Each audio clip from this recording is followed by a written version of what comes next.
Olá pessoal, boa noite, tudo bem? Como vão vocês? Estamos aqui hoje, dia 8 de março, Dia Internacional da Mulher, para fazer uma homenagem às mulheres, a todas as mulheres, com uma palestra do professor Byton, que ele preparou com muito carinho mesmo. Tenho certeza que vocês vão ficar emocionados, todos, homens e mulheres. Então, professor, fique à vontade. Nesse Dia Internacional da Mulher, uma grande homenagem que a gente faz, o Jung na prática, junto com o professor Byton, a gente faz essa homenagem para as mulheres, tá bom? Tá certo. Fique à vontade, professor. Eu fiz, Lino, a palestra aqui escrita, mas é claro que eu não vou ler tudo que está escrito, eu vou falando e vou consultando aqui. Posteriormente, a palestra vai escrita, então, para o site, Uhum. E a Silvia de Santo vai traduzir e isso irá também para o espanhol, Também a mesma palestra. Ok. Entendeu?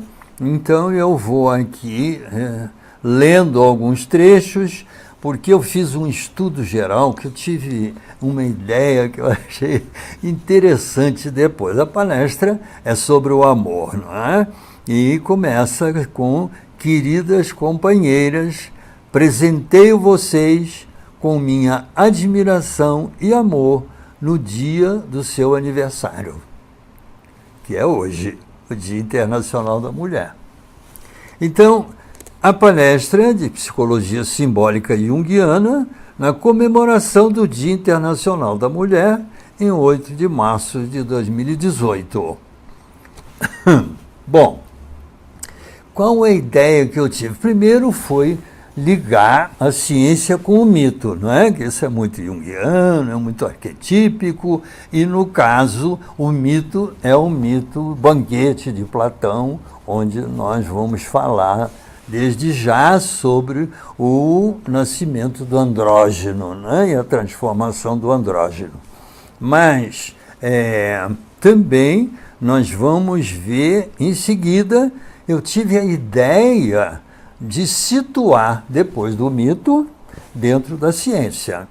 E na ciência, então, fiz um estudo sobre o desenvolvimento do amor entre os animais, entre as várias espécies. Como é que elas se encontram? E vi coisas incríveis, Lino. Rituais maravilhosos, rituais de sedução, rituais de danças, de cantos, de manifestações de sedução para ver o encontro e depois o casamento, depois os ovos, a fecundação e os filhos. Então eu estudei isso em várias espécies e vi isso, eu vou contar algumas aqui, muito interessantes. Depois, então, cheguei na evolução à espécie Homo sapiens e a nossa vivência de amor. Aí eu passo da genética biológica dos animais para a genética arquetípica e faço uma diferença importante entre o arquétipo e o instinto, porque o instinto vem diretamente do DNA. Tem a bezerrinha, nasce da vaca, cai no chão e daqui a pouquinho ela está em pé, imediatamente, e está mamando. Ou seja, gravidez completa. Isso aí é algo instintivo. No arquétipo vai ser diferente, eu vou contar depois. Por quê? Porque nós nascemos com 1 ano de atraso. Nós deveríamos, segundo Adolf Portman, citado por Erich Neumann, nós deveríamos nascer com 1 ano a mais. E aí estaríamos com o nosso sistema nervoso desenvolvido. Como nascemos com 1 ano a menos, nós temos que ficar no que ele chama de uma gestação social. Nós ficamos aí recebendo a cultura. E é a cultura que nos vai ensinar a viver. Mas aí não é mais um instinto, não é mais imediato. É a cultura, com os costumes, as tradições, as leis, e isso vai ser, então, o nosso berço social. Por isso que nós somos uma espécie muito socializada. E vamos aprender com a cultura, e vamos ser influenciados por ela. Daqui a pouco nós vamos ver como. Porque aí os arquétipos é que vão funcionar. Você vai dizer, ué, mas é o instinto ou é o arquétipo? Não, o instinto é automático. O arquétipo vai ser influenciado dependendo da situação cultural. Os arquétipos estão em nós, como os instintos do nosso DNA. Mas a maneira de operar, o instinto é automático. E o arquétipo vem dentro do condicionamento cultural. Nós vamos ver como. Tá bem? Vamos começar então com o mito. O famoso mito do andrógeno, de Platão, onde eles estavam na casa de Agatão, reunidos grandes, maravilhosos filósofos, como até mesmo Sócrates, Platão, Aristófanes e o próprio Agatão, dono da casa, num jantar, que por isso também o livro se chama O Banquete. Nesse jantar, os filósofos se reuniram para falar, então, do amor. E nessa reunião, eles já estavam, já tinham bebido, que vinham de noitadas anteriores, que era uma festança assim de vários dias em Atenas, né, na Grécia, e eles estavam já um pouco, até mesmo com uma ressacazinha, mas estavam pensando maravilhosamente, como todos eles eram gênios, não é? E na casa de Agatão, então, que também filósofo, começaram a falar. E isso foi no ano 380 a.C. E nesta fala, então, aí Aristófanes tomou a palavra para falar sobre o amor. E aí ele disse, no princípio havia 3 gêneros, o homem, a mulher e o andrógeno, formado pelo corpo do homem e da mulher. Ele tinha um único crânio, mas 4 orelhas, as partes genitais de um e do outro, 4 braços e 4 pernas e todo o resto. O homem do andrógeno era originário do Sol, a mulher da Terra e o andrógeno da Lua. O andrógeno deslocava-se rolando, atingia grande velocidade e daí provinha sua terrível força e vigor. Ele teve pensamentos soberbos e imaginou subir aos céus e atacar os deuses. Os deuses estavam lá sabendo de tudo o que eles pensavam, né?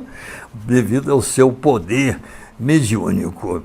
Então, Zeus e os outros deuses não quiseram matá-lo, pois isso terminaria a sua raça. Júpiter, então, meditou. O mito conta penosamente, porque foi sofrido para ele, que eles estavam sendo ameaçados. Então, no final, ele decidiu cortar o andrógeno em 2. Ordenou, então, a Apolo, o grande deus Apolo, não é? Que lhe voltasse o rosto para frente. Puxou os lados do que se chama ventre, de cada um, que foi cortado, fechou o ventre, e apertou a volta do que se chama umbigo, ou seja, fechou o corpo de cada metade do andrógeno. Cada metade, então, procurava a outra, mas sem ela morria de preguiça, porque eles eram tão apegados, que quando não estavam com o outro não queriam fazer nada da vida, estavam totalmente desinteressados. Compadecido dessa preguicite toda, Zeus colocou o sexo dos dois na frente, para que eles se unissem para a fecundação e consagração do amor.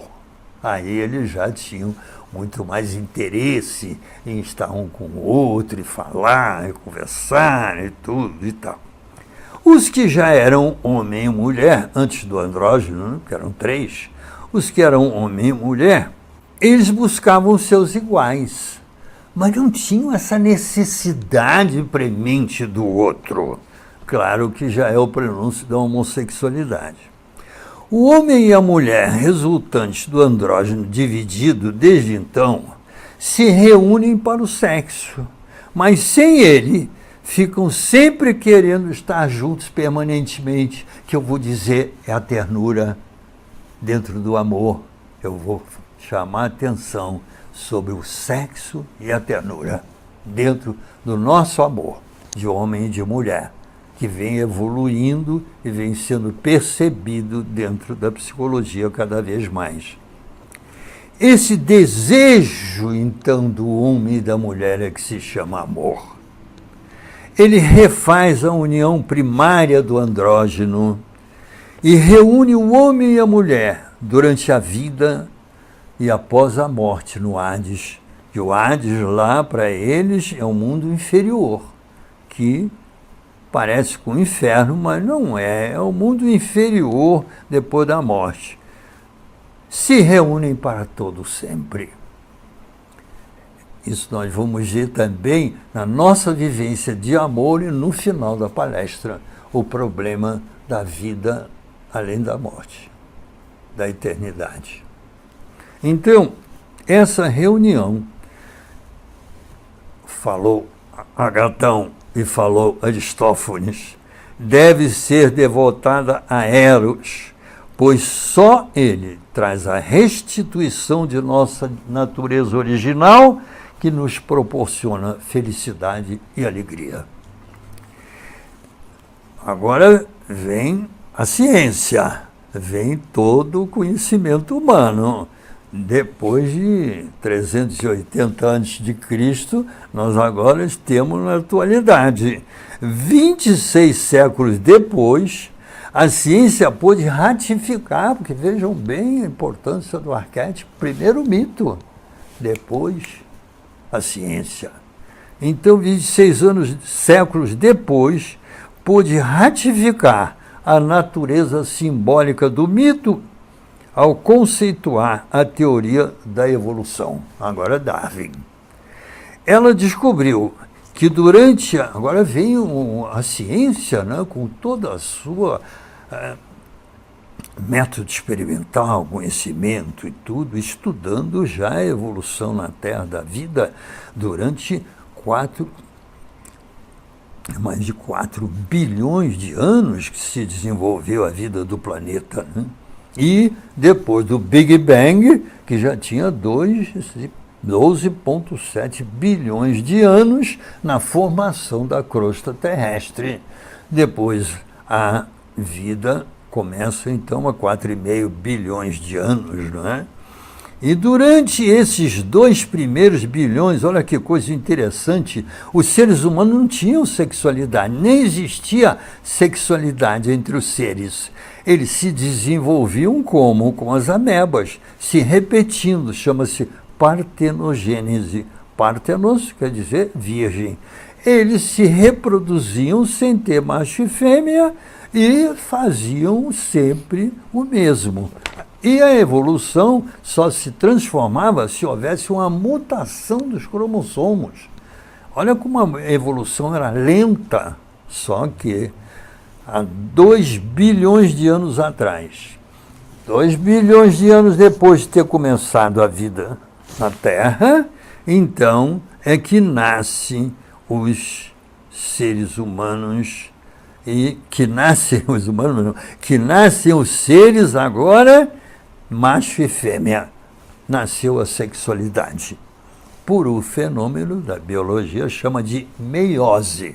É que a célula da mãe e a célula do pai se dividem em 2 e a metade delas, por isso chama meiose, a metade se reúne uma com a outra. E aí se forma o ovo. E deste ovo vai surgir o organismo humano. E é uma coisa tão linda, tão maravilhosa, que nosso corpo vai surgir de um ovo, reunião do gameta, da mulher e do homem, e vai fabricar 10 trilhões de células, que vão ser nossos olhos, nossas mãos, nosso coração, nosso fígado. Cada célula vai para o seu lugarzinho aperfeiçoado, dirigido pelo DNA. tudo isso feito automaticamente. Olha o milagre da vida, que coisa fantástica que é. Então, aí surgiu então a sexualidade e a formação das espécies. Agora, a sexualidade era incrivelmente variada, porque era macho e fêmea, e de muitas espécies, incontáveis espécies, mas se reuniam de maneira diferente. A principal coisa entre eles era a atração. E a atração aí era química, porque eles se aproximavam para copular. E eram, então, pela metade, cada um punha a sua metade, e elas iam se encontrar. E para isso havia uma atração química. Mas olhem que coisa espetacular. Dentro dessa atração química nas espécies, haviam coisas muito emocionais já, que era, por exemplo, a sedução, a dança, o canto dos pássaros chamando a atenção, ou a dança deles se encontrando, dos répteis, dos animais, dos peixes, da maneira deles se encontrarem e aí então se unirem. Ou seja, é o prenúncio do amor. Só que isso há milhões de anos, há 2 bilhões de anos, isso acontecendo entre as espécies. Vejam, por exemplo, o caso do salmão de água salgada. Ele é emblemático, porque o salmão, ele nasce também, ele participa da água doce, mas ele é fecundado, nasce na cabeceira dos rios de água doce e desce em direção ao mar, para a água salgada, e o organismo dele se transforma e ele passa a viver dentro da água salgada durante 4 anos. Só que o que acontece nesses 4 anos, ele vai nadando, às vezes milhares de quilômetros, até que chega um ponto, aos 4 anos, quero namorar, quero casar. Só que dentro dele tem um GPS de sequer. Tem que ser onde você nasceu, meu amigo. Tem que ser na casa dos seus pais. Olha que coisa fantástica do amor do salmão. Então ele começa a voltar e vai esses quilômetros e quilômetros e quilômetros, vai e encontra os rios e começa a subir os rios de água doce. E vai se transformando outra vez até se encontrarem na cabeceira dos rios. As fêmeas desovam e os machos cobrem seus óvulos com seu esperma. Não se conhecem, não falam entre si, mas têm um ritual incrível de amor. Os machos continuam fecundando os óvulos de outras fêmeas, até também morrerem de exaustão junto com elas. Vejam, é a reprodução, é o amor dentro da morte e dentro da vivência heróica de busca de encontro, né? Aí eu me permiti fazer uma pequena composição poética sobre isso, para enaltecer, né, este feito heróico do salmão. Então eu escrevi assim: um poeta que morreu e se reencarnou como um salmão, viajou pelos mares e, ao completar 4 anos, deixou escrita na areia do fundo do mar: recomeço hoje minha viagem de amor e busco minhas origens para realizá-la. Atravessei a imensidão salgada dos oceanos, atravessarei, né? E encontrarei a água doce do rio em que nasci. Olha que romântico isso. Subirei até sua nascente, colocarei meu esperma sobre os óvulos de minha amada, que ele não conheceu, mas com quem ele vai se casar e ter filhos. E assim, amorosamente realizado, morrerei. Vejam que uma vida é dramática, incrível. E como é belíssimo esse drama das espécies, esse encontro entre a fêmea e o macho. Agora, alguns exemplos para nós termos a ideia do que é o arquétipo do amor, o arquétipo o instinto e o arquétipo do amor, não é? Imaginem outro exemplo de história de amor, o encontro dos crocodilos. Eles são os maiores répteis do planeta. Têm 70 a 80 dentes e vivem de 70 a 100 anos. São ovíparos, de forma interna, o que quer dizer que o macho coloca os espermatozoides dentro da fêmea e os óvulos são aí fecundados. Eles atingem a puberdade aos 10 anos. Durante a corte, o namoro, né? O noivado, o macho e a fêmea esfregam um no outro, olha que bonitinho, a parte de baixo do papo, para se acariciarem. Namoro de crocodilo. A fêmea, então, incuba 25 a 50 ovos durante 2 meses, porque ela é fecundada nesses ovos, a mulher tem um, o crocodilo tem de 25 a 50. Recebe o espermatozoide, fecunda e incuba durante 2 meses. Aí ela põe os ovos num buraco. Agora os pais ficam por perto, vigilantes, durante 3 meses na maternidade. Escuta só. Quando os filhotes começam a gritar dentro dos ovos, porque aqui o feto nosso não grita, mas lá grita. O réptil grita, o crocodilo grita dentro do ovo. Aí a mãe vem buscar, eles não conseguem romper, ela morde o ovo. É do tamanho de uma galinha, do ovo de galinha, mas a casquinha é mais fina, ela morde e eles saem. Agora, olha que detalhe interessantíssimo que a biologia descobriu. Se a temperatura da incubação nesses 2 meses for inferior abaixo de 31,7 graus centígrados, só nascem fêmeas. Viu? Que interessante. Então, havia uma seleção natural aí para querer só fêmeas e tal. Eu vou contar outra história para elaborar isso. Imagine agora outra história de amor.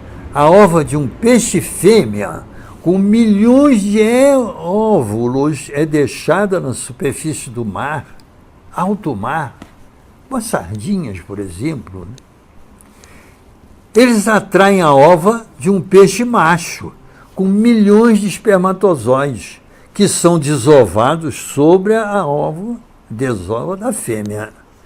Apesar da sua atração amorosa, claro, porque os espermatozoides foram atraídos pelos ovos e se casaram com eles, eles jamais se conhecerão, os pais desses óvulos e espermatozoides. Mas serão pais de milhões de peixes que povoarão e povoam os mares e também nunca se conhecerão. No entanto, sua desova vem se encontrando e se fecundando por uma atração geneticamente programada, povoando os mares há muitos milhões de anos. Vem que coisa fantástica. A homem e a mulher, não. A fêmea e o macho, dentro da natureza. Um casamento interessante também que eu encontrei nessa pesquisa é do pássaro lótus. É o Jacana pente de crista, que vive na Austrália, no meio da cultura dos indígenas australianos. Gagudju. É dos National Geographic Magazine, vocês encontram lá, os aborígenes australianos. É um DVD. A fêmea é fecundada. Então ela põe 4 ovos. O que ela faz depois de botar os ovos? vai buscar outro parceiro, vai namorar, vai embora. Larga os ovos na mão de quem? Ou debaixo da barriguinha de quem? Do marido, do parceiro. E o macho o que faz? Choca os ovos. E quando os filhotes nascem, ele os cria até saberem voar. Ele é muito dedicado e fica e protege os ovos. E às vezes vem umas serpentes dos lagos, porque isso é feito assim sobre os lagos, as folhas e tudo. Ele sai para brigar com a serpente e deixa um momento os ovos, depois ele volta para continuar. Coisa maravilhosa. Mas agora vem uma realmente que eu fiquei surpreso. Só que ao contar, muita gente já conhece, mas é a relação extraordinária de amor entre os cavalos marinhos, aqueles peixinhos em forma de cavalinho, pequenininho, que tem nos aquários. A fêmea, ele é atraída, o bonitão tem que ser grande, já vamos ver por quê. Ser grande e ter manchas grandes no corpo. Então, ela vai e eles começam a namorar. Mas nada de ficar enroscado lá, não. Cada um tem o seu lugar, tem o seu apartamentozinho, tem o seu imóvel lá dentro d'água. E eles só se encontram 1 hora por dia, cada um sai do seu, vão se encontrar num espaço amoroso, é uma espécie de um motelzinho deles lá, e ao se encontrarem, o que eles fazem? Eles dançam durante 1 hora, à volta um do outro, em círculo, um seduzindo o outro. Pode uma coisa dessa tão maravilhosa? A dança do amor dos cavalos marinhos de milhões de anos. Pode uma coisa dessa? Agora, olha só o que acontece. Eles não têm estômago. Então, eles têm que se alimentar de 30 a 50 vezes por dia. E eles são monogâmicos. Olha a coisa mais romântica desse mundo. Eles permanecem casados por toda a vida. Uma vez só. Agora, durante o coito, a fêmea coloca seus óvulos, que variam de 100 a 500, mas pode chegar a 1.500, dentro da bolsa incubadora do macho, dentro da barriga do macho. Ela é que põe os ovos dentro da barriga dele. E ele incuba aquilo tudo e 2 a 4 semanas depois, ele entra em trabalho de parto. E ele entra em trabalho de parto durante 12 horas. E o que ele faz? Ele solta por umbigo, assim, com uma quantidade enorme de filhotes, que pode chegar a mais de 1.000. E esses filhotes ficam aninhados no plâncton ali, naquela vegetação debaixo d'água. Mas uma coisa é tão precária que só 5% sobrevivem. É uma história fantástica de amor, né? Bom, agora eu acho que nós já passamos bastante tempo, Elina. Professor. Passamos meia hora, né? Mais ou menos meia hora, 25 minutos. 25 falando um pouquinho. É isso, porque agora eu vou falar a grande diferença, que eu vou passar para a nossa espécie. Entendeu? Eu dei os animais durante 2 bilhões de anos. Chegaram a nós há 200 mil anos, que a nossa espécie é muito mais jovem, só tem 200 mil anos. E ela vai ser completamente diferente das outras. Por quê? Porque aquele fato que eu disse de nós nascermos no meio da gravidez.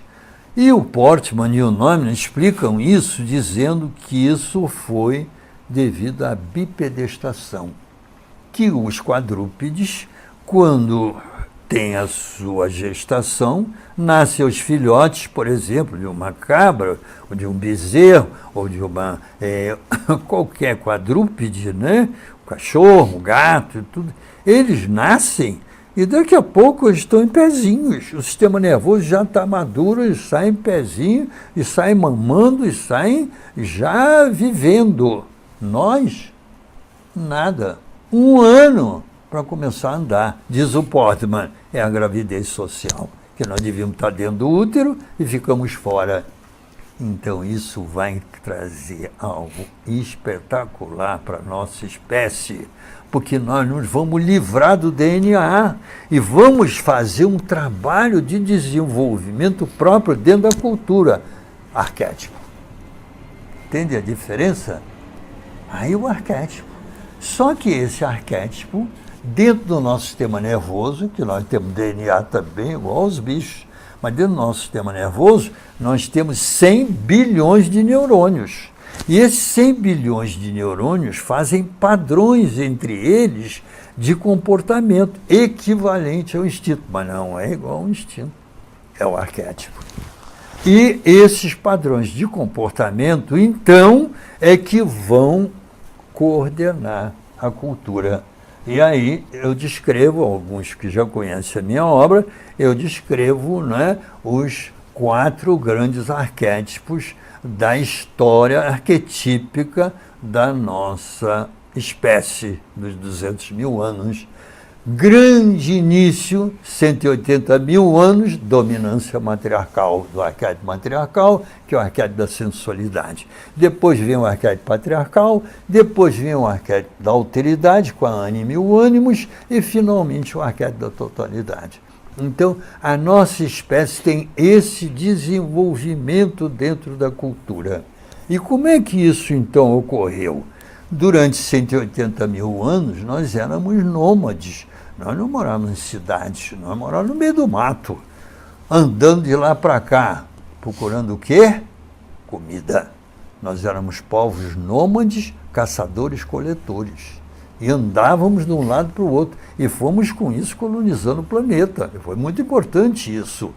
O historiador israelense Harari, que eu recomendo a todos, seu livro Sapiens, que é um best-seller agora mundial, ele descreve esses povos caçadores-coletores que falavam de selvagens, pré-históricos, não sabiam nada. Ele disse, não, cada indivíduo ali era um pós-graduado. Cada indivíduo ali tinha um conhecimento extraordinário. Por quê? Cada um tinha que conhecer as ervas que comia, porque senão morria envenenado.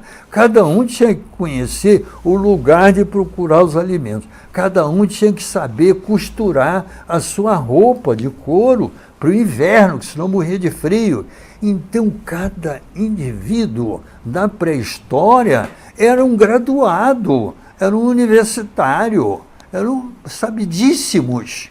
E depois da industrialização, os operários, o Harari fala, ficaram muito mais ignorantes, porque um operário não conhece como funciona 80%, 90% daquilo que usa. Desde a televisão até o sapato, até o automóvel, ele não sabe como é que aquilo funciona, nem sabe como é que anda. Ele aperta o botão e sai andando.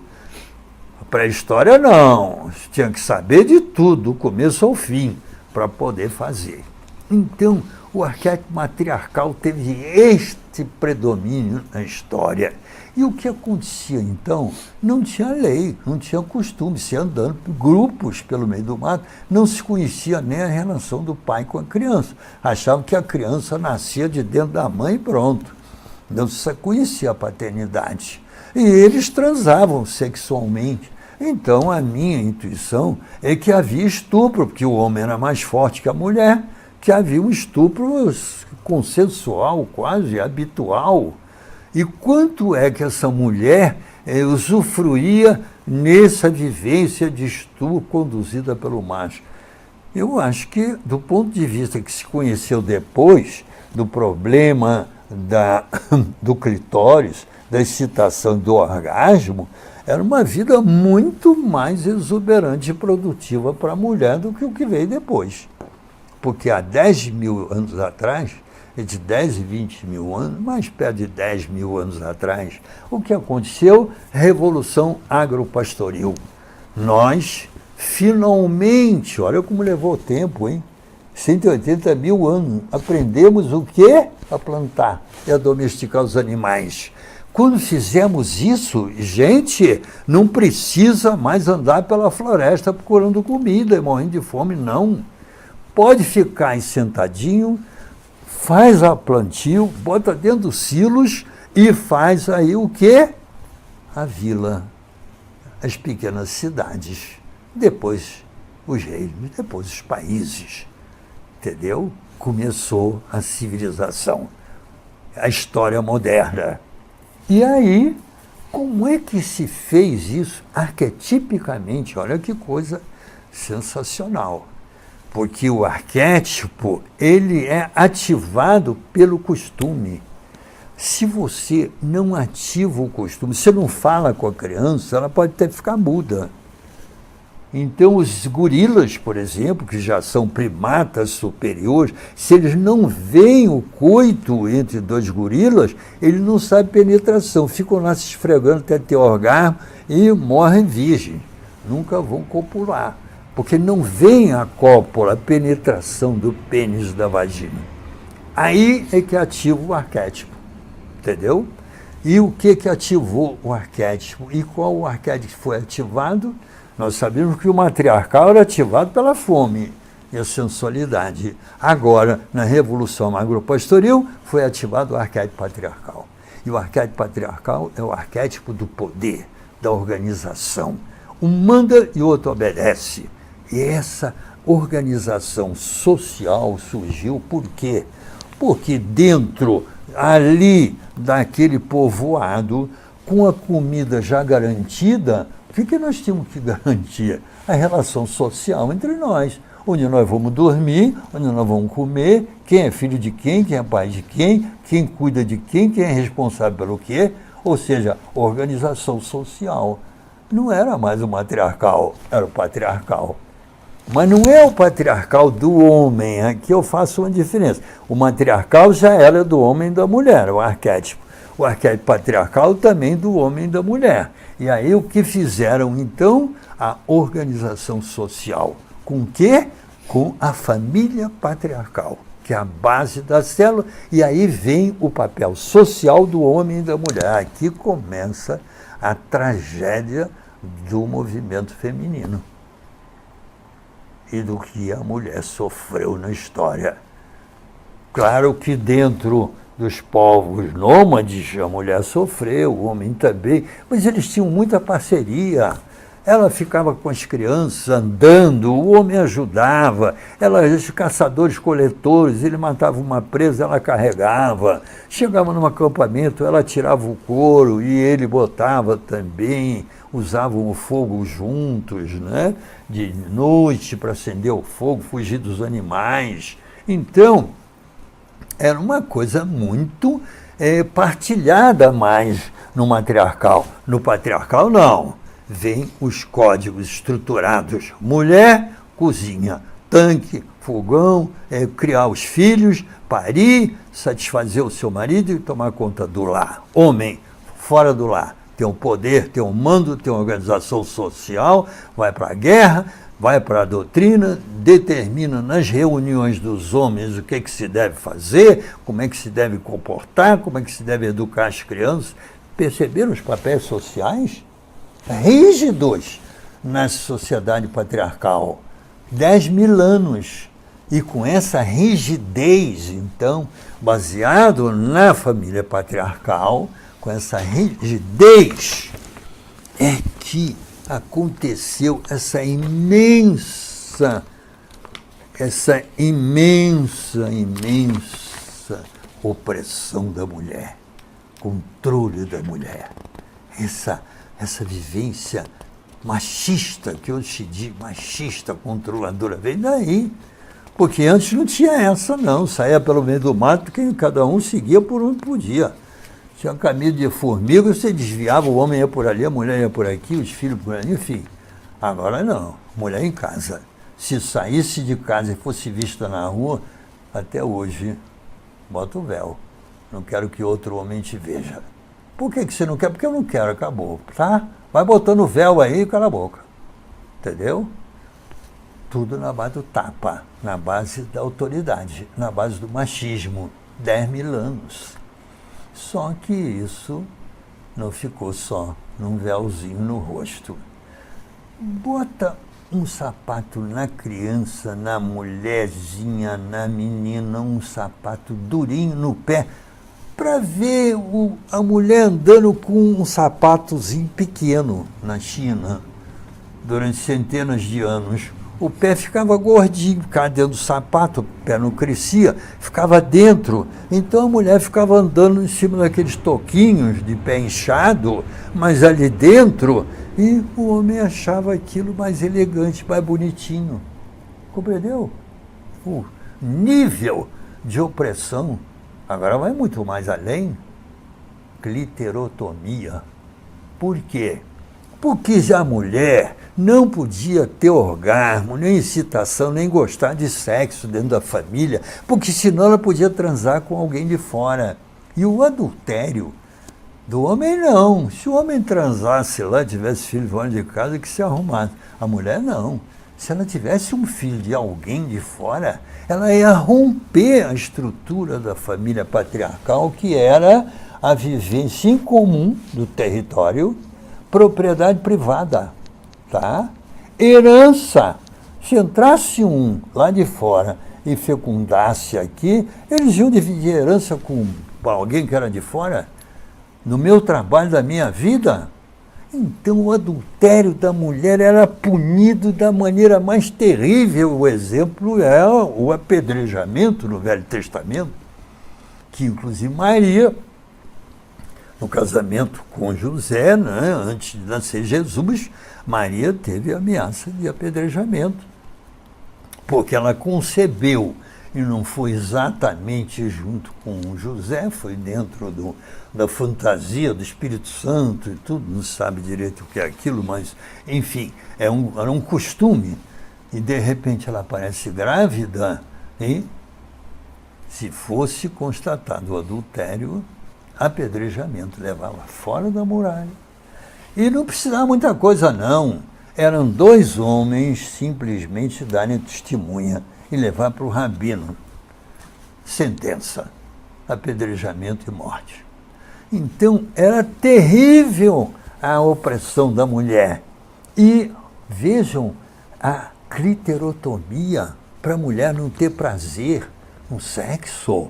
Cliterotomia, mas até hoje, sabe quantos existem em cliterotomia? Na África, hoje, 160 milhões de mulheres. Entendeu? E como é que era feito isso? Pelas senhoras da tribo, que foram cliteromizadas elas também. E cliterotomizam as jovens, aos 6 anos de idade, 5, 6 anos de idade. E ao fazer isso, então, elas fazem lanhuras também no púbis para que a mulher não sinta prazer ao encostar. Aí você diz que coisa mais absurda, mas é a repressão da sexualidade da mulher, que depois foi feita aqui, continua sendo feita modernamente, no culto da virgindade aqui no Ocidente, e depois, finalmente, até durante, né, a vida sexual. Quando eu me formei em medicina, eu fazia a dissecção dos cadáveres e via na dissecção da mulher e via o clitóris. E o que se ensinava na faculdade de medicina? Isto é um pênis atrofiado, isso não tem função nenhuma no corpo da mulher. Em 1950, que houve a revolução sexual com o relatório Haidt, o relatório 15 e o Master Johnson, então, o que apareceu? Gente, o clitóris não é pênis atrofiado, coisa nenhuma. O clitóris é o centro erótico da sexualidade da mulher. Então, modificou completamente a medicina. Mas isso é 1950, compreendeu? Até aí, a mulher era castrada cientificamente, porque o teu clitóris não adianta para nada, então você vem para o casamento, o que vamos fazer com o seu clitóris? Nada. Temos que fazer com o meu pênis e o meu orgasmo. O que você sente aí, ninguém sabe, ninguém viu. Depois, relatório rádio, aí não, queremos orgasmo, movimento feminista. E aí, junto, olha a sincronicidade, na química, descobre-se como evitar a gravidez. Com o controle da gravidez, aí a mulher pode transar e não engravida, ninguém vai saber, e coisa, fica tudo ali, e a mulher começa a desabrochar a sua sexualidade, o seu desenvolvimento, a sua personalidade, vem em todos os movimentos feministas. Mas percebe que na África havia mutilação, aqui não havia, mas a repressão sexual da mulher era tanto quanto nas outras culturas. Então, isso trazia uma movimentação terrível para a mulher, compreendeu? Isso aí, muito, muito importante. Vigiamos aí o nosso horário, hein, Lino, para a gente não ir muito além, hein? Eu estou colocando já aqui a evolução, e dentro dessa evolução patriarcal e tudo, da família patriarcal, nós temos que perceber, tem um livro do Engels, esse companheiro do Marx, 1884, sobre a formação da família patriarcal. Excelente, até hoje, onde se forma, então, a relação homem e mulher, propriedade privada, a herança e tudo, e junto com isso as classes sociais, e junto com isso a formação do Estado. E essa vivência da sociedade patriarcal, então, era baseada onde? Num polo dominando o outro. No caso, o polo mais forte, o homem, dominando a mulher. E dentro deste domínio da sociedade patriarcal que nós temos o elitismo socioeconômico, que até hoje, você vai nas culturas hoje, cada vez mais, o que é isso aí, gente? Cada vez mais o elitismo, cada vez mais a economia, os mais pobres ficam mais pobres e os mais ricos ficam mais ricos. O que é isso? É o elitismo patriarcal que vem da família patriarcal há 10 mil anos. A economia vai explicar com as suas maneiras próprias, mas arquetipicamente é o arquétipo patriarcal, com seu elitismo, que formou essa elitização socioeconômica do capitalismo, entendeu?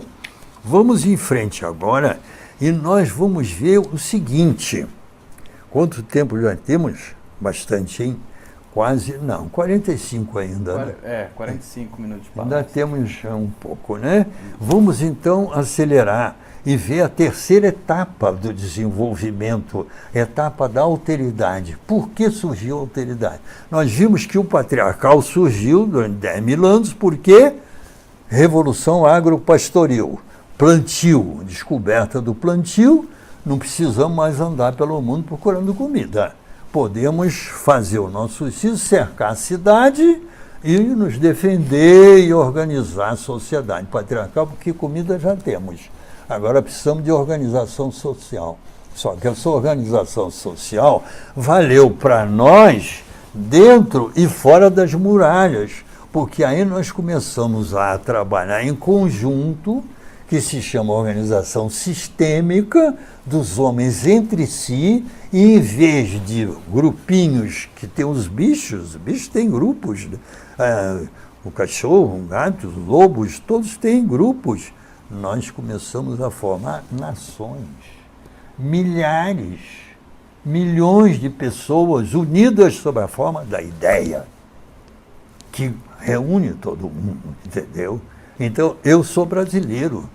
Eu chego lá na África, estou assim, entre as culturas africanas, e vejo um outro indivíduo lá, e coisa e tal. E diz, você estou ouvindo, você falou, você é brasileiro, e nunca vi o cara, nunca vou ver mais, meu grupo. Mas quantos são? 200 milhões, não sei o quê, rapaz. Nos unimos porque somos brasileiros. E os outros são alemães, e os outros são franceses. Isso é união patriarcal. Agora, bota a gente aí diante dos leões. E o leão que está sozinho lá no meio do mato querendo pegar. Se ele me pegar sozinho, ele me come inteirinho. Só que ele me come, porque ele me pega com 100 pessoas junto comigo armado. Nós fazemos a armadilha, botamos ele dentro e botamos ele dentro de um zoológico lá dentro da cidade. Nós fizemos isso com as outras espécies, com o planeta, com a natureza, com o Polo Norte, com o Polo Sul, com os oceanos. Fizemos isso tudo. E fizemos isso com a Terra. Onde é que tem coisas boas para nós, metais? É aqui, então vamos tirar o ferro daqui, vamos fazer uma mina. Vamos fazer uma mina de cobre. Vamos fazer uma mina. E começamos a rapar o planeta todo para fazer armas, para fazer desenvolvimento, para fazer... É uma coisa incrível. Se eu ver a China... 40 anos atrás, uma cidade enorme, por exemplo, Pequim, aquela cidade, não tinha nada. Hoje tem arranha-céus e coisas, milhões de pessoas vivendo, né? 30, 40 anos. É a industrialização. Então, isso foi o domínio patriarcal. A organização patriarcal fez isso com o planeta. E chegou, de repente, tirou combustíveis fósseis que estavam dentro da Terra, enterrado milhões, bilhões de anos. E veio o petróleo, e veio o gás, e veio o carvão, entendeu? E esses combustíveis aí, o poderio patriarcal no planeta foi enorme. Mas a relação de oposição não era só homem e mulher, que a mulher ficou lá encolhendo o pé e cortando o clitóris só, isso, e oprimida. Eram as classes sociais, eram os países, um explorando o outro e pagando até imposto e escravo. Então, pela dominância patriarcal, pelo armamento. Começou a tecnologia, começou o armamento, começou o domínio maior de um país sobre o outro. E o que aconteceu há 2000 anos atrás? Roma, maior império do mundo, da Ásia até a Inglaterra, ocupando o norte da África e a Europa. Não era isso? As legiões romanas dominando tudo e cobrando impostos para o Fausto de Roma. Só que, no meio disso, estava Israel, Oriente Médio. Israel tinha 5.000 anos de cultura, era o povo do livro. O que Roma tinha de poderio armado, Israel tinha de poderio cultural, de suas tradições, dos seus costumes, de sua vivência endogâmica, de sua relação de cultura, via absoluta inteligência, reunião, criatividade. Esta união foi, de repente, submetida à escravidão. E a poder não ia. Porque o patriarcal, ele é guerreiro, é o arquétipo do poder, ele não admite escravatura. Então ele ia se rebelar. E Israel começou a se preparar para a rebelião. Só que o exército romano, o que ele fazia com a rebelião? Corinto, por exemplo, na Grécia, se rebelou contra Roma, não é isso? É conhecido. O que eles fizeram? Manda o exército lá para resolver o problema. Não é intervenção federal no Rio de Janeiro, não. É intervenção romana na Grécia. O que? Chega lá, destrói tudo, queima tudo, mata todos os homens, tudo. E leva as mulheres para outro lugar, leva os filhos, escravos para nascer em outro lugar, acabou Corinto. Mais um detalhe, joga sal aí em cima desses escombros, disso tudo, para que aqui nunca mais nasça um pé de couve. Olha só, exemplo para o império. Israel está sabendo disso. Né? Então, vamos nos rebelar? Vamos. E aí? Genocídio. Nós vamos morrer. Entendeu? E lá, no grande forte, né, Massada, que é um exemplo disso, do domínio romano, da rebelião de Israel, Roma cercou, soldados romanos, os israelitas defendendo o forte de Massada, cortaram a água, eles iam morrer todos, se mataram, todos, suicidaram.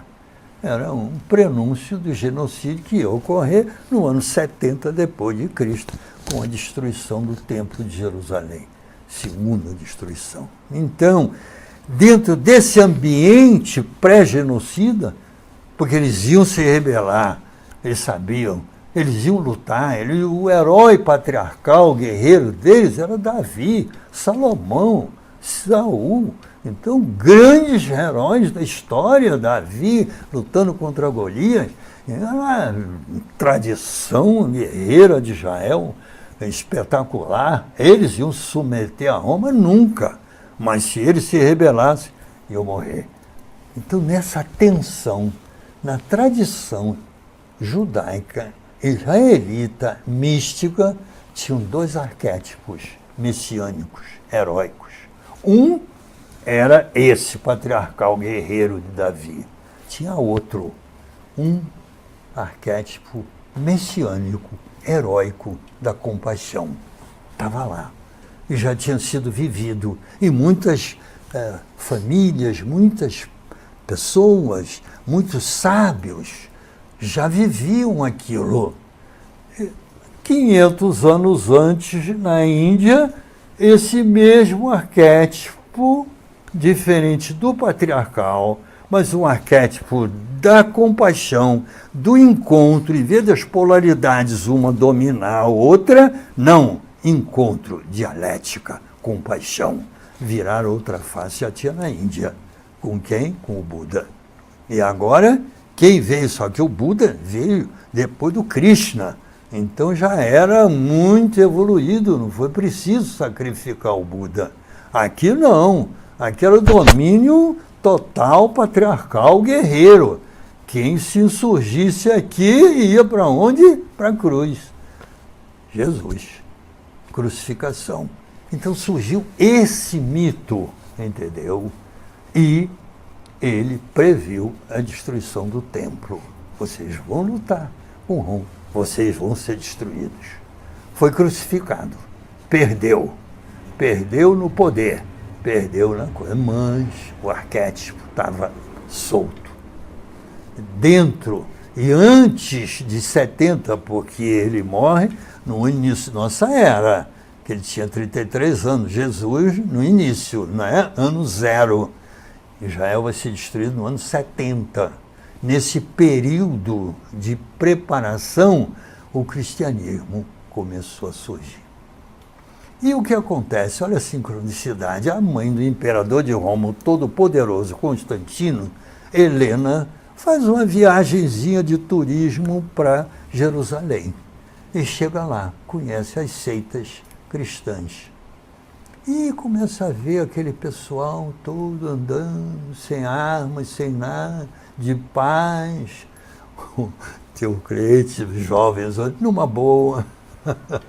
Tudo numa boa, entendeu? Ela ficou impressionadíssima, que vinha do Império Romano, vinha do circo em Roma, de entregar às pessoas pão e circo. Domingo, em vez de ir para o futebol, você ia para a arena, soltava lá os prisioneiros, os leões para comer, e todo mundo via aquilo e tal. Ela viu aquilo, voltou e começou a meter na cabeça do filho isso. Eles vivem para o amor, eles não querem saber de guerra, eles se entendem, uma coisa maravilhosa. Constantino ficou com aquilo na cabeça. Mas tinha mais gente, o irmão dele, eles iam lutar para dominar o império. Então, o que fez Constantino? Estava preocupado com a batalha na Ponte Nível no dia seguinte. E aí ele sonha com o quê? Com este sinal vencerás. Ele viu uma cruz no céu. Isso é lenda, mas se não é vera, bene trovato. Se não é boa, é muito interessante, porque ele viu no céu e mandou esculpir nos escudos dos seus soldados a cruz. E não é que ele vence a batalha de Ponte Nível no dia seguinte e se torna o grande pontífice, o grande comandante, o grande César, dominador do império, entendeu? E aquilo fica nele. Então, logo depois, Concílio de Nicéia diz: vamos parar de perseguir os cristãos. Para. Em vez de botar ele nas arenas e tudo lá, para leão comer, para a perseguição. Parou, começou a crescer, e também em Israel crescer, em Roma crescer, e o que acontece aí então? Conversão do Império Romano, aquele que foi crucificado lá e que era para ser um nada, não dizer ninguém, para nunca mais se ouvir falar nesse Jesus Cristo, de repente converte o Império Romano, meu amigo, a deixar todos os deuses que tinham vindo da Grécia para Roma e que eram abordados, desde Zeus, né, Apolo, Diana, todos os grandes deuses da Grécia, de repente, larga isso tudo, Santíssima Trindade, Padre, Filho e Espírito Santo. Qual a grande diferença?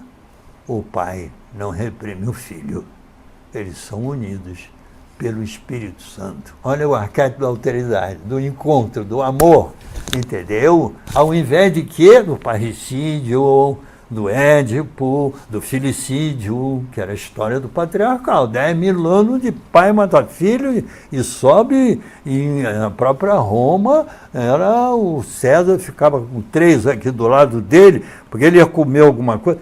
Comem vocês. Se comer algum e morreu, joga a comida fora. Se vocês comerem e ninguém morreu, como também, porque eles viviam se assassinando. É a história patriarcal. O cristianismo acaba com tudo isso. Então, começa a se introduzir na cultura o arquétipo da alteridade. Mas o arquétipo patriarcal é terrível, ele quer o poder, então ele ia deixar barato entrar a alteridade, de repente vira outra face, todo mundo amiguinho, e o homem e a mulher amiguinho. Não, senhor. O que começa a vir? Os cristãos começam a perseguir os que discordavam, qualquer discordância, herege, prende, tortura, queima. E quem é que vai levar a sobra mesmo? Quem é? Bruxa. Tortura ela, procura sinais do demônio nela. Inquisição. Repressão da mulher. Jogadas dentro da histeria e aí punidas com... Você vai pela Europa, visita os castelos e vê os salões de tortura da Inquisição, em nome do Cristo. Olha só a inversão, o patriarcal abocanhou o cristianismo e pronto, e virou patriarcal mais cruel ainda. Até que vai indo mais a mensagem do Cristo, a missa, a vivência de transformação, a vivência, o milagre do encontro, tudo que Jesus pregou de amor, vai entrando na cultura. E no século XII, o que surge? Começa a aparecer entre os guerreiros medievais, canções de amor. Começavam a fazer Dulcinea para o nosso querido Dom Quixote, entendeu? Ao invés de luta, de amor. Só que um amor que começa a surgir diferente ali dentro, junto com a sexualidade, a ternura, o carinho dentro do amor. E isso começa a entrar. É o início de toda a literatura. É a corte do rei Arthur. São os cavaleiros da Távola Redonda. Não é isso que começa a literatura no Ocidente com a transformação da alteridade. Ao invés do patriarcal repressor, agora a dialética. E este vai ser o arquétipo de onde? Da democracia, do socialismo. Este vai ser a vivência de alteridade, de busca de igualdade, fraternidade, que vai inspirar a Revolução Francesa. Liberdade, igualdade, fraternidade. Quanto tempo temos aí ainda? Pouquinho? Estamos indo, né? Professor, mais uns 20 minutinhos aí. 20, tá ótimo. Tá ótimo, porque já percorremos bem, já estamos dentro da teoria arquetípica da história, já estamos tratando agora da implantação do arquétipo da alteridade, que o Jung vai chamar da ânima e o ânimo no processo de individuação, que é esse arquétipo da segunda metade da vida, que vai trazer a realização plena do potencial arquetípico de cada um no processo de individuação, não é isso? Pois bem, isso está no planeta, só que está no planeta de maneira muito variável. Há culturas que estão lá dentro de um patriarcal terrível, há culturas que estão dentro de uma alteridade muito maior, há culturas em estado intermediário, não é? De repente você tem uma notícia que na Arábia Saudita tem um príncipe novo que está trazendo uma revolução nos costumes. E o que determinou ele? Que as mulheres podem assistir a jogo de futebol. Aham. Que isso? É uma revolução. O quê? Futebol é esporte de homem. O que a mulher vai fazer lá dentro? A mulher tem que estar em casa com um véu. E de repente mulher pode começar a dirigir carro, automóvel, símbolo de toda a sociedade industrial, na mão de uma mulher na rua.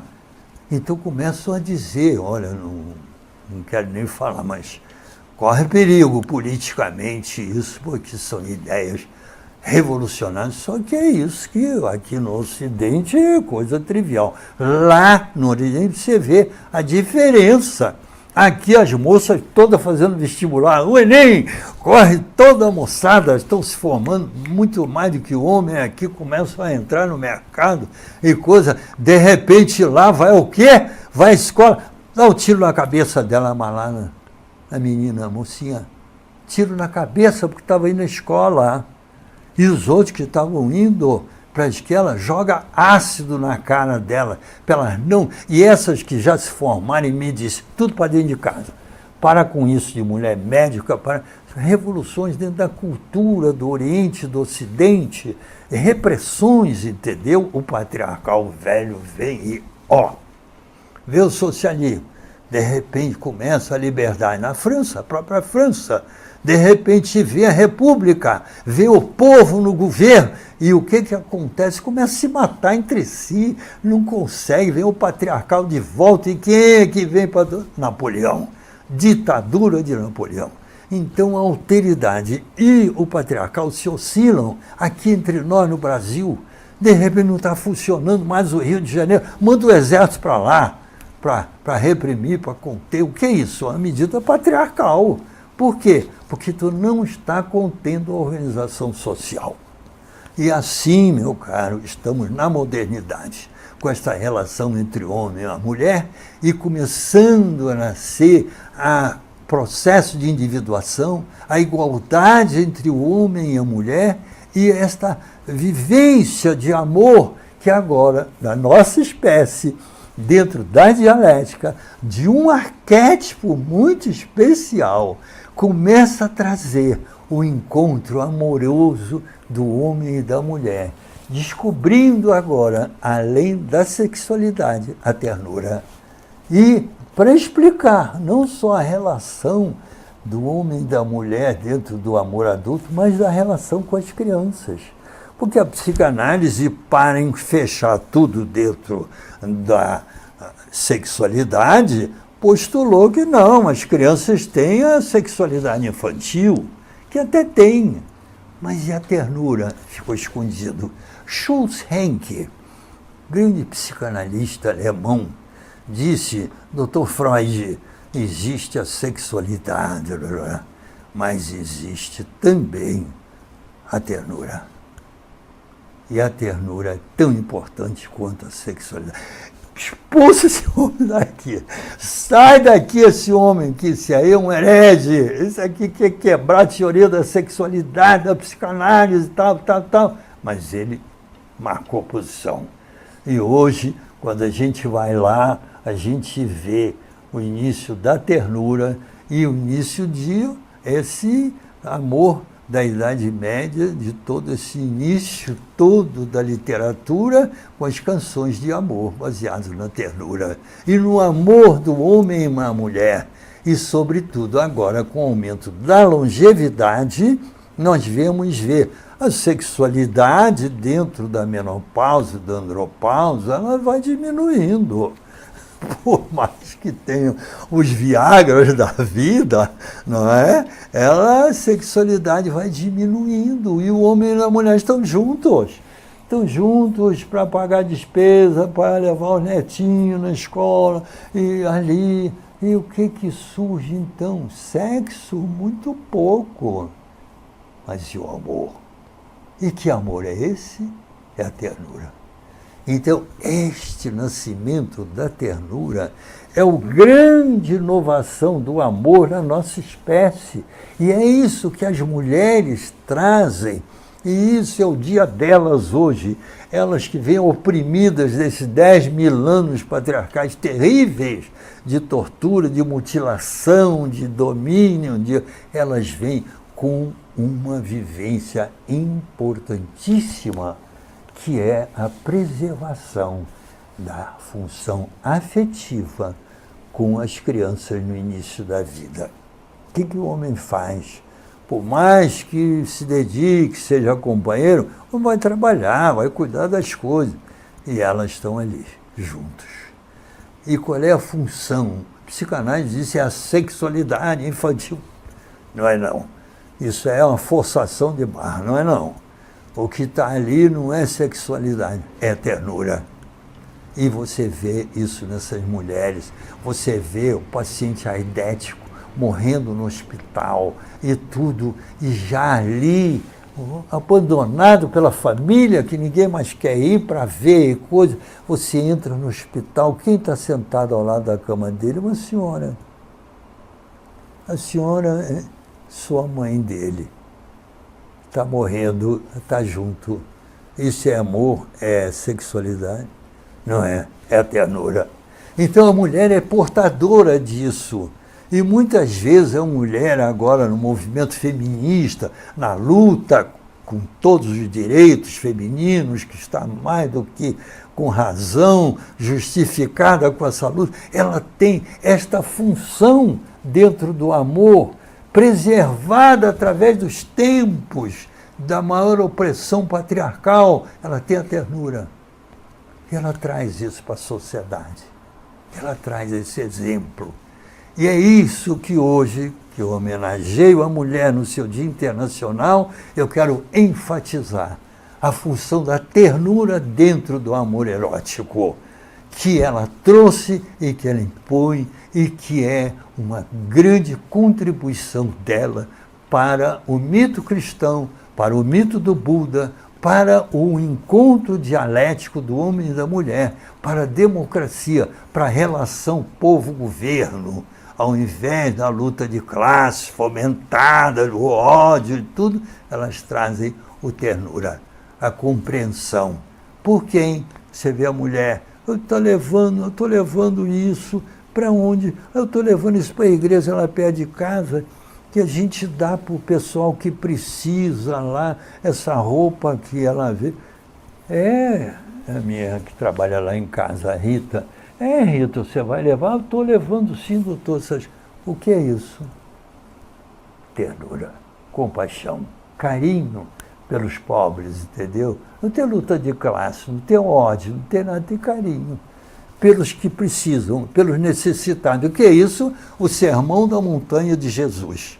Bem-avençoados os que sofrem, porque eles serão consolados. Entendeu? É a essência do mito. Exercido pelo sexo, não. Exercido pela ternura dentro do amor. Por isso é que agora, eu terminando, eu quero dizer a vocês que esse arquétipo da alteridade, ele não é somente da relação dialética do homem e da mulher. Eu já falei, é o arquétipo da democracia, é o arquétipo do encontro, é o arquétipo da ciência, da arte, mas é também o arquétipo da sustentabilidade, da nossa relação com a ecologia. Estão surgindo esses veganos maravilhosos que descobri no outro dia, a minha neta querida, de repente. E que é isso, Teodora, que você está inventando? Do papai, vovô, cara. Vovô, eu sou vegana, o que é isso? Coitados desses bichos que a gente come, mata, não, nós não comemos esses bichos de carne desse jeito. Eu disse, mas que interessante, comecei a ver isso. O que é isso? Esse movimento ecológico no planeta, sustentar a natureza, lidar, é a sustentabilidade. A sustentabilidade que é a teoria ecológica da sobrevivência. Eu estava lendo no outro dia que nós jogamos 80 milhões de toneladas de plástico por ano nos mares e que dentro de 50 anos vai ter mais plástico dentro do mar do que peixe. Que isso? Absurdo! Nós temos que cuidar. Isso é a sustentabilidade. A sustentabilidade com a natureza é o arquétipo da alteridade, da democracia. Vê a importância da noção de arquétipo? Reúne a ecologia com os movimentos sociais, com a arte, entendeu? Então, este cultivo desse amor da dialética entre o homem e a mulher é muito imprescindível. É muito imprescindível para a sobrevivência da nossa espécie, a nossa atitude planetária, então, ecológica.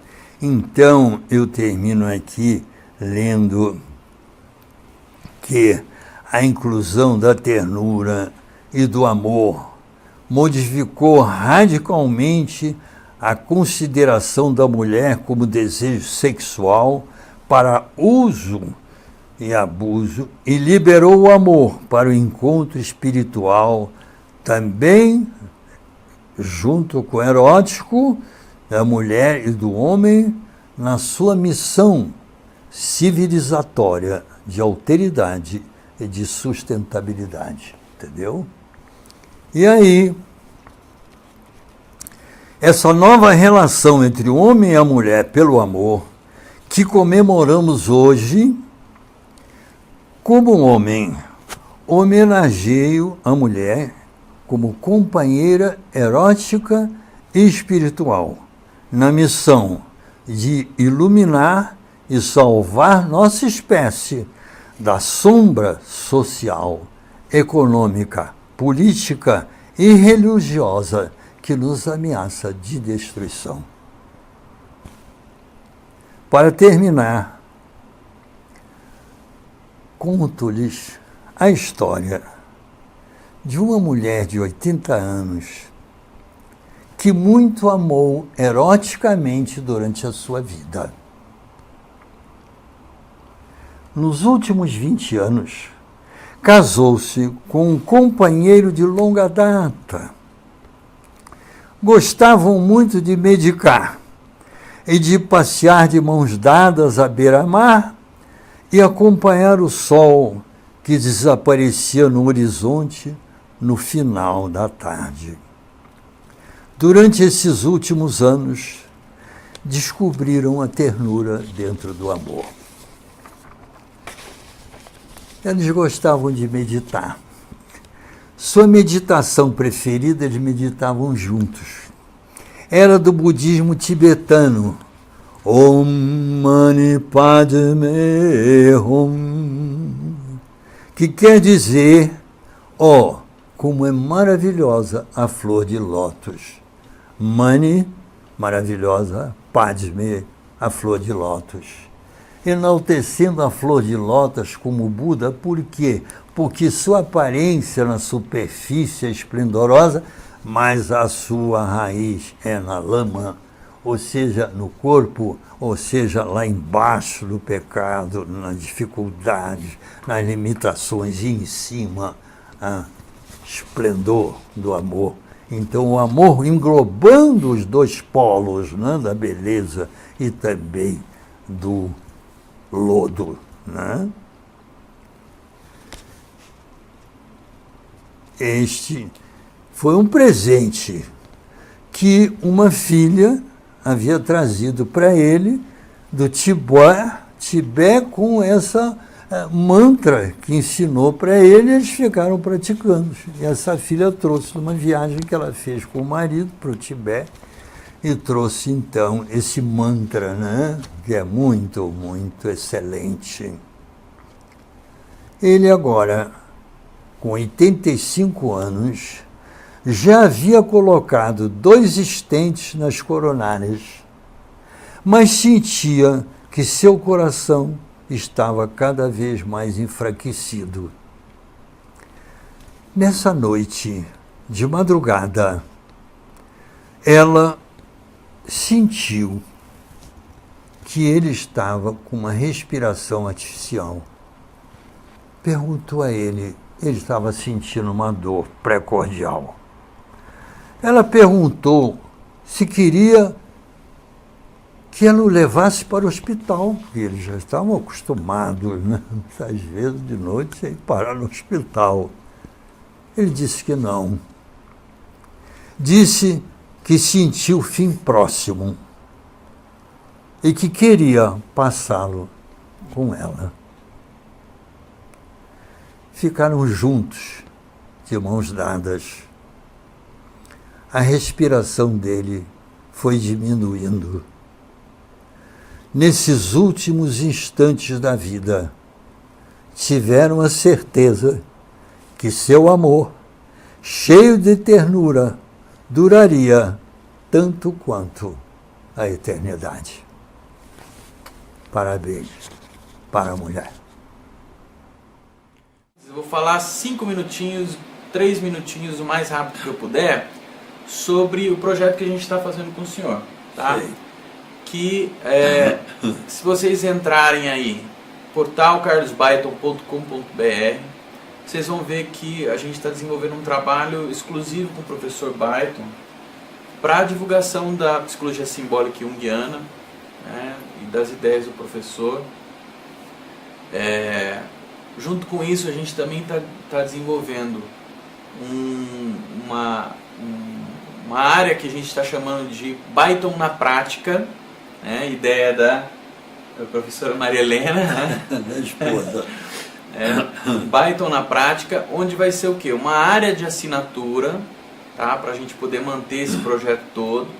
E nessa área de assinatura, a gente vai estar fazendo um encontro desse daqui ao vivo por mês, para discutir a psicologia simbólica junguiana e o que mais vocês queiram. E também a gente vai fazer semanalmente a gravação de respostas às dúvidas que as pessoas que estiverem participando do Byton na Prática, que é essa área de assinatura, a gente vai responder as perguntas dessas pessoas. Perguntas sobre o quê? Sobre a vida, né, professor? Perguntas sobre a vida, sobre trabalho, né? Sobre os arquétipos, sobre o desenvolvimento da consciência, sobre a evolução, a história, a arte, a ciência. Porque o arquétipo, o Jung, ao trazer o arquétipo, ele traz a totalidade.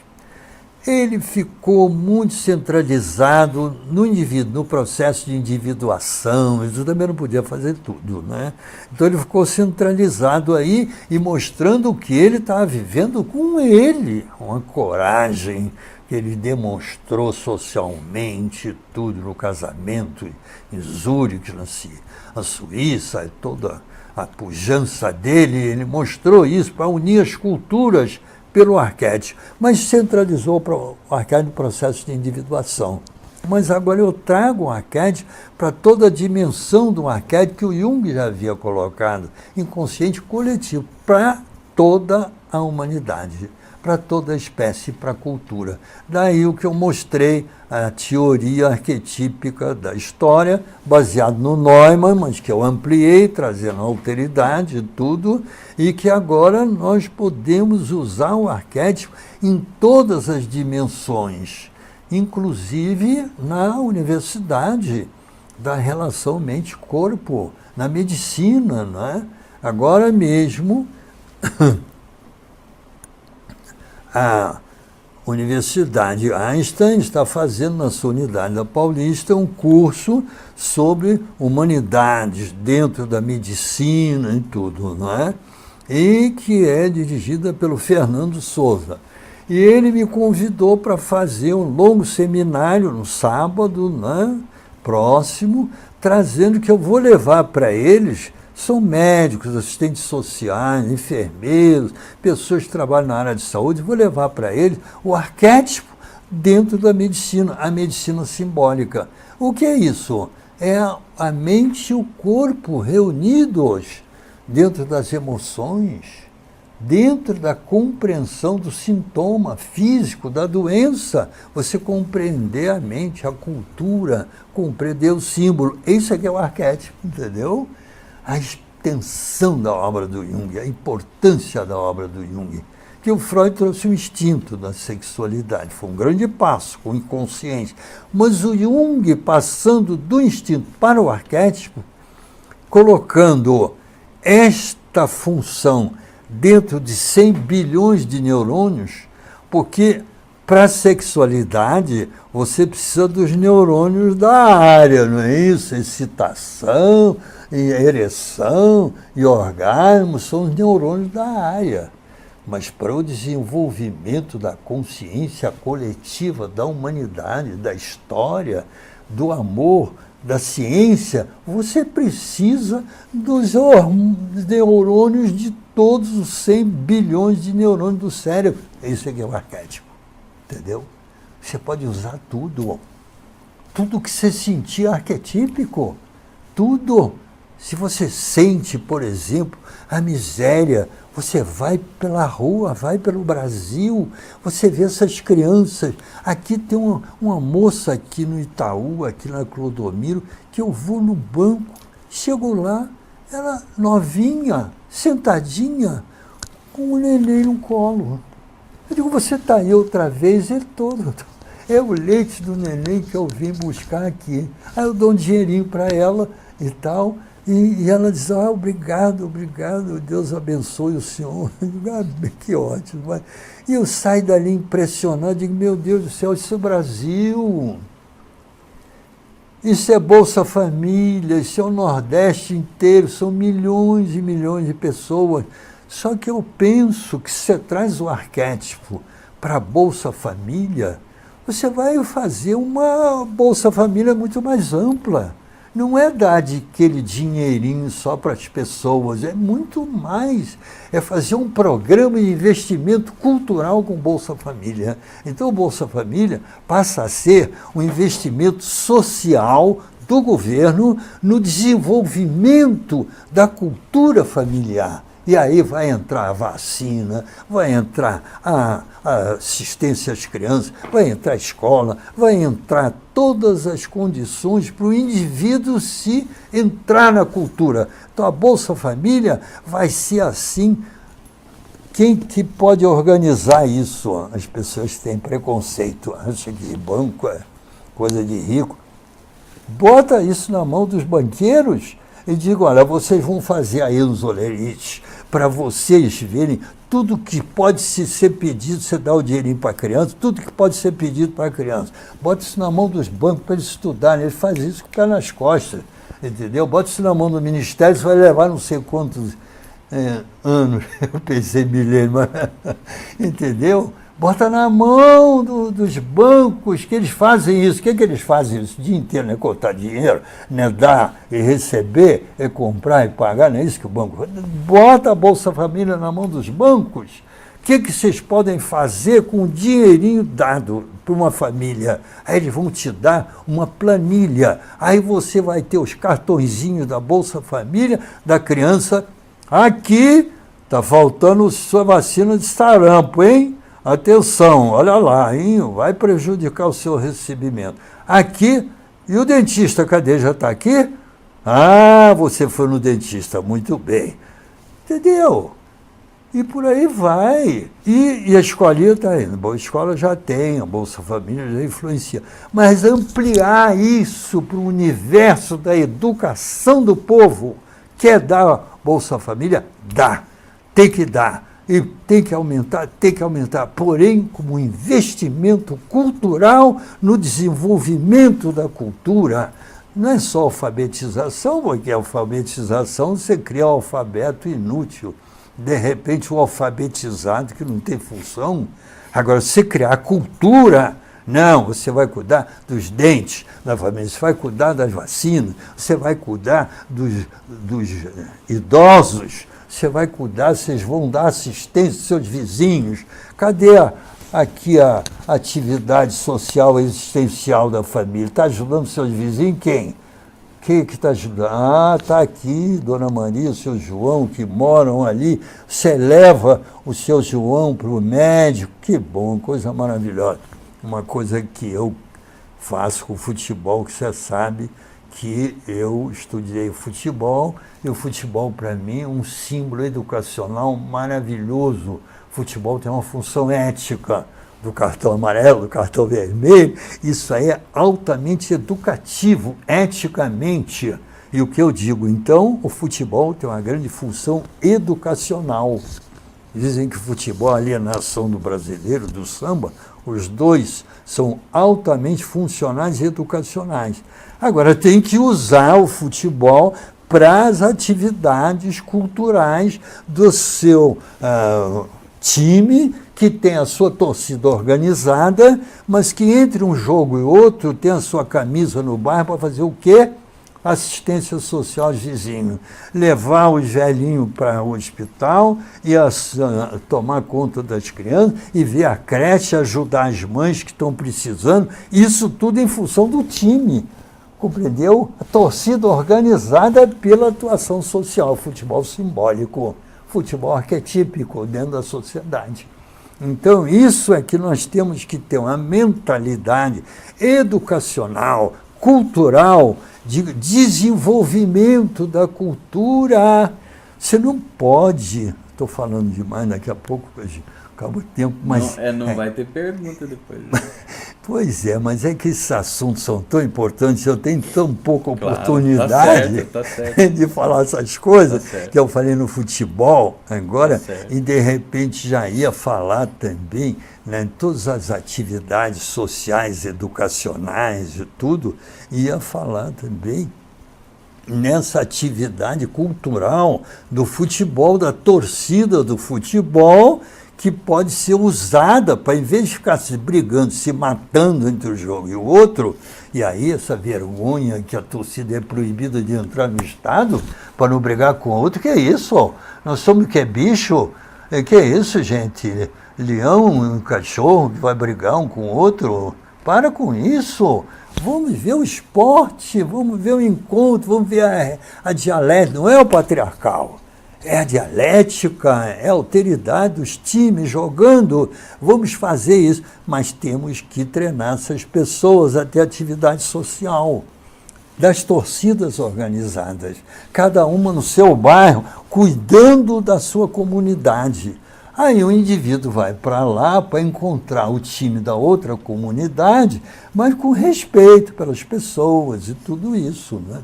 E isso nós podemos fazer em inúmeras atividades, não é o Bolsa Família, não é o futebol, é toda a educação.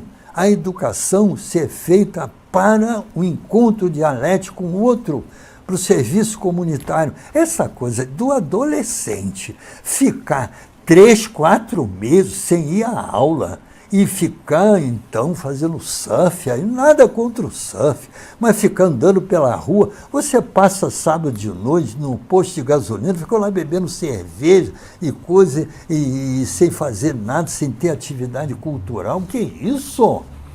A educação tem que ser para a sociedade, para o trabalho. Então, o adolescente, nas suas férias, tem 1 mês de férias e 3 meses de trabalho, onde ele vai entrar para as indústrias, para o comércio, e ele vai ganhar um dinheirinho, vai ganhar a sua mensalidade para trazer para o comércio aquilo que ele aprendeu durante o ano.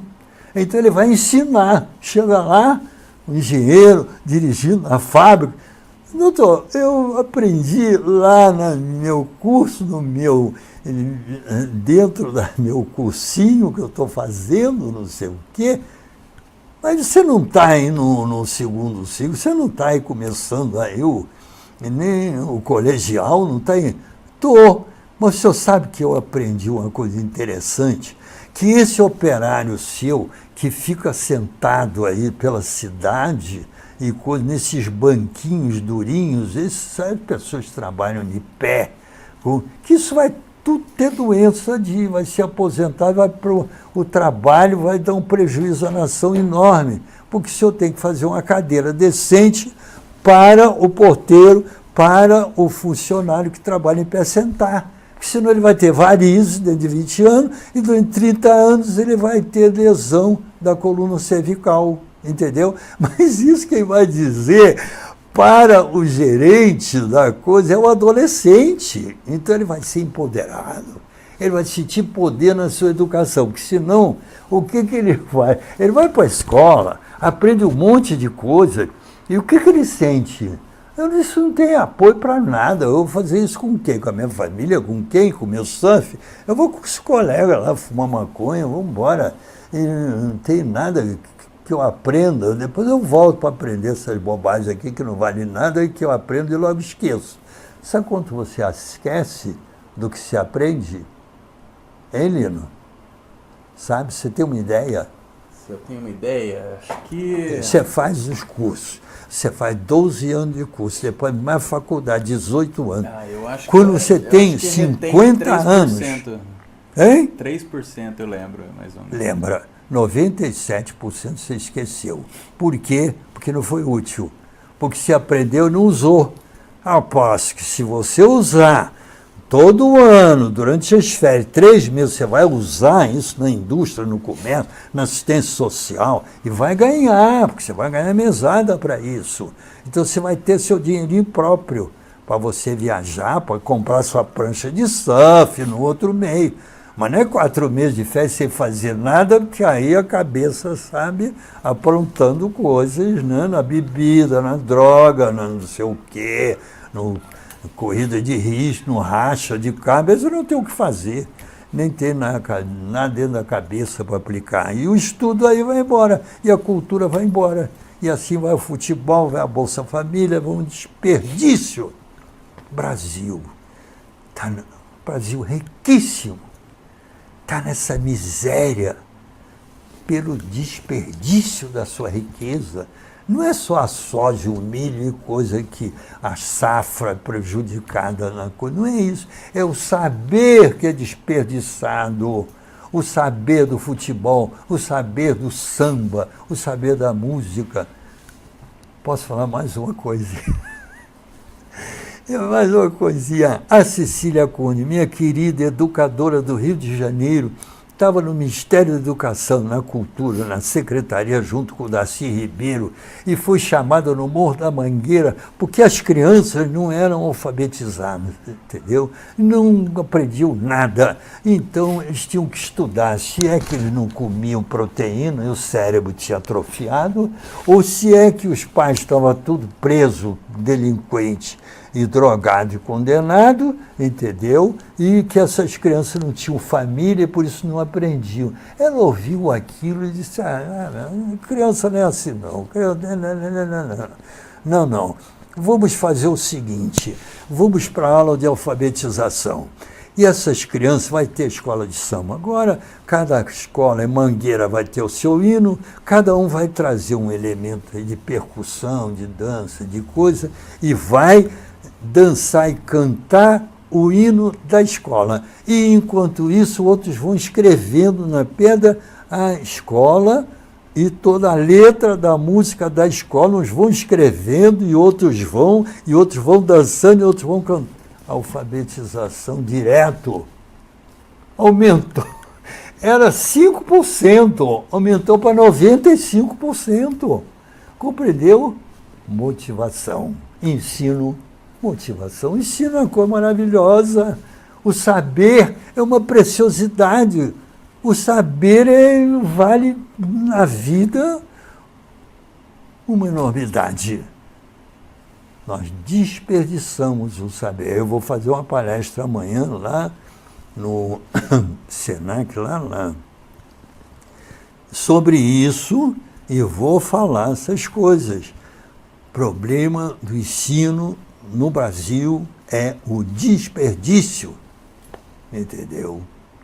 Dinheiro, tem que dar verba para a educação, tem que pagar os professores, mas tem que ensinar pessoas, ensinarem coisas úteis para as crianças e engrenar com a indústria, o comércio, o aprendizado ser integrado. Não tem que largar adolescente pela rua, em posto de gasolina, tomando cerveja, sábado de noite em pé, a noite inteira, não, que daqui a pouco entra uma droga, entra outra, daqui a pouco entra um racha, entra besteira, porque não tem cultura, não tem onde empregar aquilo. Se tiver o horário, olha, eu tenho que ir, porque eu tenho que levar o seu João no hospital, que ele está em cadeira de roda e não sabe andar. Olha a utilidade social da pessoa. A pessoa se sente responsável.